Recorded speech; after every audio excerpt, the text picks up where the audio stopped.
O Marcos tinha só 30 anos quando deu o furo histórico que pegou de surpresa até mesmo a ditadura brasileira. Na edição do JB de 18 de dezembro de 76, ele provou a existência da operação militar americana de apoio ao golpe. E escreveu, aspas, a operação tinha um nome, Brother Sun. Mobilizou um porta-aviões, 6 destroyers, um navio para transporte de helicópteros e 4 petroleiros. Fecha aspas. Cada novo parágrafo continha um lado até então desconhecido da história. O Marcos furou todo mundo trabalhando como rato de biblioteca. Tinha se enfiado durante uma semana na Universidade do Texas, onde fuçou entre os 31 milhões de documentos oficiais do governo Johnson. 8 caixas continham material sigiloso sobre o Brasil. Quando voltou à redação, tinha quase 500 cópias quentíssimas, mas difíceis de decifrar. Precisava transformar aquele tijolaço numa narrativa histórica coerente. Poucos jornalistas da minha geração saberiam fazê-lo. O Marcos escreveu e editou as 12 páginas da reportagem em apenas 4 dias.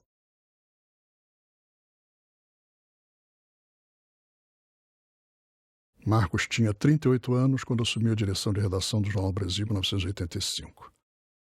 Já era jornalista dos melhores, mas pela primeira vez comandava a redação de um jornal tão grande e importante. O jornal fazia barulho, seja na crônica do sobe e desce de ministros, seja na cobertura da Constituinte, que culminou com uma manchete carregada de contundência retórica. Marcos alargou os horizontes do jornal. A ciência ganhou uma página diária bem antes da concorrência. Criou-se o caderno Cidade, testemunha da violência que assombrava o Rio e que levou ao estrelato da primeira página personagens como Naldo da Rocinha. Nesse período também nasceram a revista Programa e o caderno Ideias. A entrevista que o psicanalista Jurandir Costa deu quando foi eleito Homem de Ideias em 1988 semeou boas discussões. Marcos estimulou a experiência de se publicar notícias que começavam e acabavam na primeira página.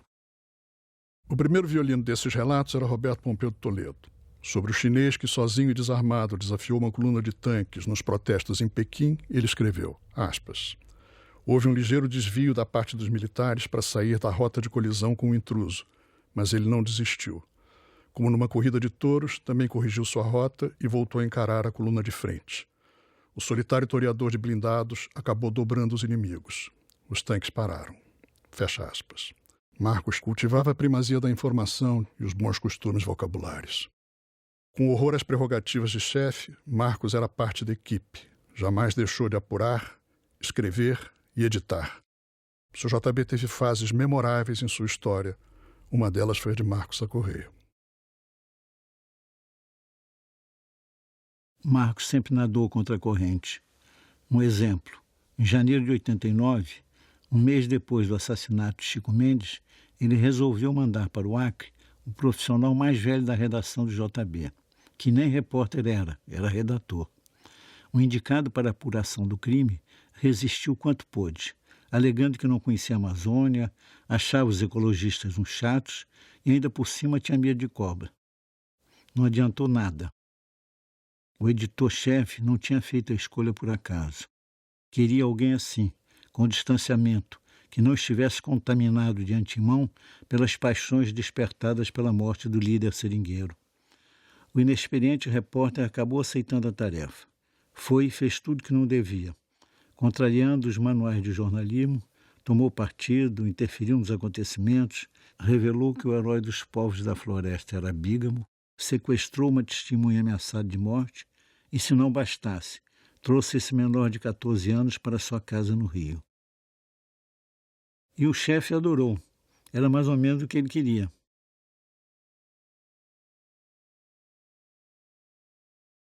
Numa época que eu mal sabia distinguir um camembert de um queijo de Minas, Marcos Sá Correia inventou o colunista Anselmo Góes. Até então era repórter de economia, mas das máquinas e dos metais. A decisão do Marcos de me entregar a mais importante coluna de notas da época, o Informe JB, foi considerado por muitos uma insanidade. E era mesmo. Marcos tem um dos melhores textos da imprensa brasileira. Lembro, por exemplo, do casamento luxuoso da filha do senador Álvaro Pacheco, poeta bissexto e suplente de senador, que nas mãos do Marcos virou suplente de poeta e senador bissexto. No enterro do policial Mariel Mariscal, acusado de pertencer ao Esquadrão da Morte, tinha 4 viúvas, mas quem caiu no choro foi um juiz. Marcos, na Veja, resolveu a parada assim: Mariel Mariscal morreu deixando 4 viúvas e um juiz inconsolável. O período do Marcos comandando o JB foi certamente o último grande respiro do jornal antes do colapso. Marcos não cedia a pressões tipo: não se pode bater no governador Brizola porque o Banerjee vai salvar o jornal. Nem: o jornal deve muito ao Banco do Brasil, cuidados com as matérias sobre o governo Sarney. Enfim, Marcos é da pastoral da notícia. Esse é o Marcos, o meu padrinho. Deve ainda existir sob os escombros do JB um livro de pseudônimos com um único registro autoral, Tuti Vasques, abaixo-assinado por Zueni Ventura, Flávio Pinheiro, Roberto Pompeu de Toledo, Chico Vargas, Arthur Chechel, Joaquim Ferreira dos Santos, José Castelo, mais o Marcos e eu. Foi ideia do diretor daquela redação memorável inventar uma espécie de coletivo Tuti Vasques. Depois daquele livro, o juiz que intimasse o colunista teria que convocar uma penca de grifes jornalísticas ao tribunal. O Tuti nasceu em 1986, quando não havia ainda Zé Simão na Folha nem Agamenon no Globo. Acho também que não haveria Tuti hoje não fosse o Marcos. Este é o meu Sacorreia de estimação. Não é fácil ser discípulo dele na difícil arte de não se levar muito a sério, mesmo sendo jornalista. Ô raça! Eu devo tanto ao Marcos que é difícil resumir. Ele era editor-chefe do Jornal do Brasil quando me trouxe para o Rio de Janeiro. Disse que era um trabalho temporário na coluna do Zósimo. Assim que aprendi algumas técnicas, ele me contratou para fazer uma coluna de economia só minha. Era o Informe Econômico. Ele me inventou como colunista. Depois me nomeou editora de economia do JB. Como colunista e editor, eu pude cobrir a luta contra a inflação. Ele me ajudou a ver que aquela loucura de preços disparados não era abstrata, atormentava a vida das pessoas. Marcos me incentivou a continuar sendo repórter, buscando furos, e muitos deles foram publicados na primeira página do JB. Anos depois, não mais como chefe, mas como amigo, ele me ensinou a olhar mais longe, para ver a grande questão do futuro, o dilema ambiental e climático do planeta. Segui seus passos, ouvi seus conselhos, e fui andar e entender a floresta. Fiz várias reportagens ambientais, a mais marcante delas, sobre os índios Auá, com o fotógrafo Sebastião Salgado. Minha vida profissional está profundamente marcada pelo grande jornalista Marcos Sacorreia. Que sorte a minha! Uma das características mais importantes do Marcos é que ele é um andarilho excepcional. Ele tem uma capacidade muito grande de resistência física e ele tem essa particularidade que poucos fotógrafos da natureza têm, é de sentir o lugar e ter uma noção prévia do que encontrar lá. E ele, em lugares sombreados, em lugares de pouca luz disponível, em lugares onde os insetos, os animais miméticos se escondem, ele é capaz de observar, enquadrar. Por exemplo, lá no parque em Itatiaia, ele fez muita coisa interessante. Pelo menos umas 15.000 imagens ele deve ter guardado. E de boas imagens. É um banco espetacular. Um material definitivo, um material extraordinário sobre o Parque de Itatiaia.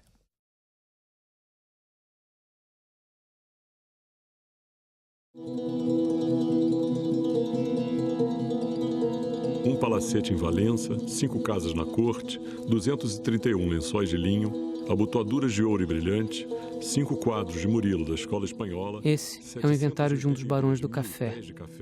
Ele abre um documentário para a TV que dirigi com o Marcos. Em 1999, Nós dois participávamos de uma série sobre os 500 anos do Brasil. Nossa tarefa era tratar da relação difícil do país com sua paisagem. Todas as sextas, em torno de uma mesa, um grupo de amigos lançava ideias sobre como tratar dessa e de outras pautas. No nosso caso, caímos sempre nos velhos temas do desmatamento da Amazônia e do sumiço da Mata Atlântica, ideias que de tão repetidas já não tinham força. Foi quando o Marcos disse: "Olha, gente, todo dia milhares de pessoas passam por um desastre ambiental sem saber. Há 100 anos, uma geração enriqueceu e deixou para trás um deserto." E foi assim que fizemos um documentário às margens da Via Dutra. A história estava escancarada diante dos olhos da gente e só ele viu.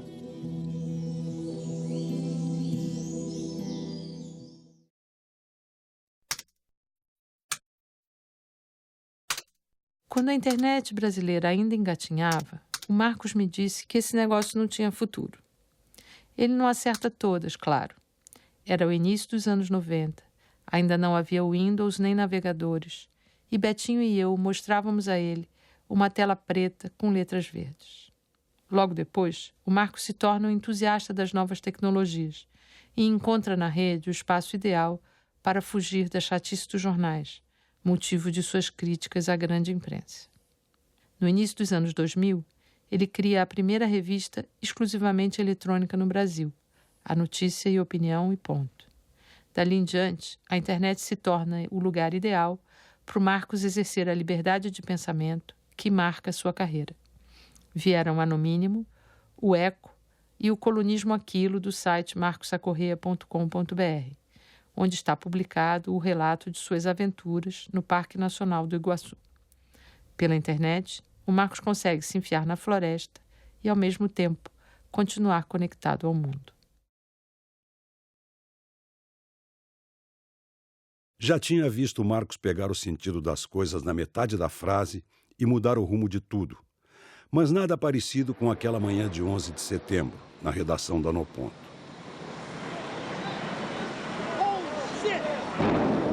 Na TV, recém tinha entrado a imagem da primeira das torres gêmeas atingidas.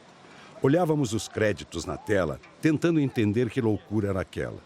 Ninguém tinha feito a pergunta, mas cada um se indagava como uma revista eletrônica de reportagens especiais e grandes artigos iria tratar um fato daquele tamanho. Aí chega o Marcos, para diante da TV por uns 15, 20 segundos e diz: a partir de agora e até essa lambança acabar, somos um site noticioso. Só ele havia percebido que pelas 48 horas seguintes, a No Ponto seria a única publicação brasileira com 2 jornalistas em Nova York, um em férias e outro que tinha ido receber um prêmio. Só ele se deu conta disso.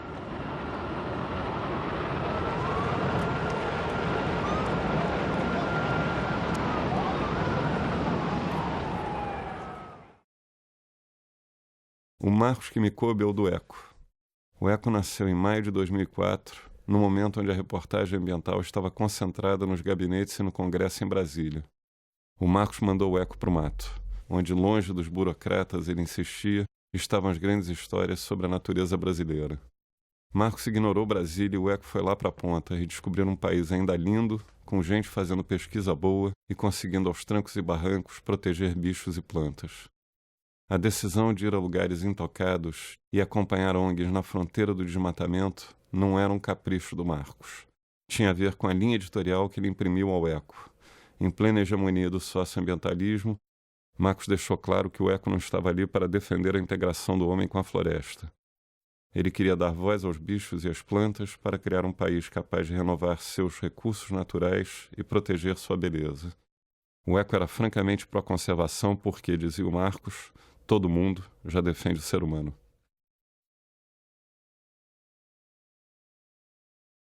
A princípio, eu fui contratada pelo Marcos para ser a menina do site da Piauí.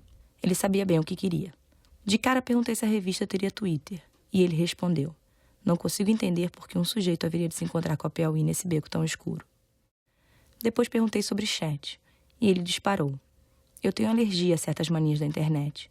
Chat é uma palavra onde sempre achei que falta uma vogal.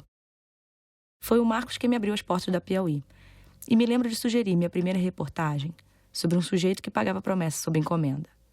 O Marcos achou graça e me fez perguntar cada detalhe, a marca do tênis, quantos passos ele dava por dia. Me ensinou a ser meticulosa. Depois veio o bebê Arthur, que nasceu com um pouco mais de 300 gramas. Eu tinha que descobrir quantos centímetros tinha o pé dele. Seu sangue encheria quantas xícaras de café. Até que um dia, o Marcos me encomendou uma matéria grande e não parei mais. Nos 5 anos que trabalhei com ele, Marcos editou quase todos os meus textos. Leu 3 versões da matéria sobre as UPPs e pelo menos 2 versões do Caveirão. Eu abri essa matéria descrevendo como era o estacionamento da polícia. Eu queria levar o leitor para o local, a sede do antigo DOI-CODE. Mas o Marcos cortou tudo. Vamos começar dentro do Caveirão. O leitor tem que sentir o cheiro de suor desses policiais. E foi assim que o Marcos me ensinou a ser repórter.